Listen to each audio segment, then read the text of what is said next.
Advocate धनंजयजी Dhabekar ज्यांनी खूप परिश्रम घेतले.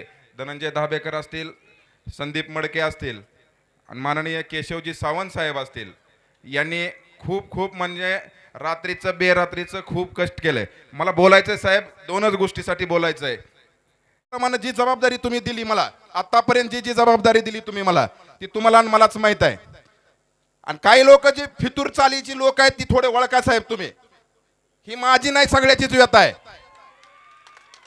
आणि अहो रात्र कष्ट करून पहाटे 4-4 वाजेपर्यंत जाऊन सगळे ही समाज जन्मला इथं सगळ्या ह्याच्यावर. आज इथं येऊन काय सगळं तुम्ही तुम्ही जाचाल बोलून 2 मिनिटात. तुमचं कसं आहे, भोळा स्वभाव आहे साहेब. महादेव काय हेवढा महादेव असा भोळा आपल्या परिसरात कुणीच नाही. साहेबाला कुणी शिव्या बी दिल्या मागणं आणि साहेबाला व्हिडिओ बी तरी आले त्याच्या साहेबाकडे, तर जाऊ दे राजेत, ते त्याच्या कर्मानं मारले. पण ते आम्हाला बी मारायला ना, हा आम्हाला पण मारायला ना तुम्ही. मी काय म्हणतो, आमच्यासारखे प्रामाणिक तुम्ही प्रायव्हेट माणसं नेमा प्रत्येक ठिकाणी. अरे अजित खरंच काम करतय का, धनंजय धाबेकर खरंच काम करतय का, अशी लोक तुम्ही बघा. आणि काय लोकांना लयच पुन्हा सावंत तू सावंताचा माणूस आहे. अरे सावंत साहेब काय MIM किंवा बहुजन वंचित पार्टीत नाहीत, शिवसेनेमध्ये आहेत.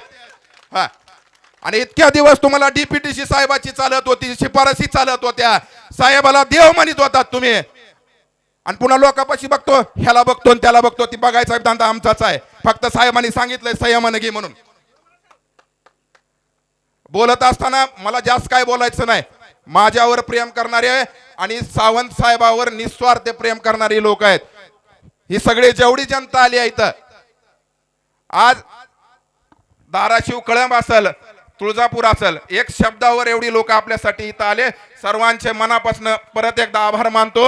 आणि साहेब, मी म्हणलेली व्यथा थोडी तरी मनावर घेणार आहेत का नाही तुम्ही सांगा मला, आज माईकवर सांगा.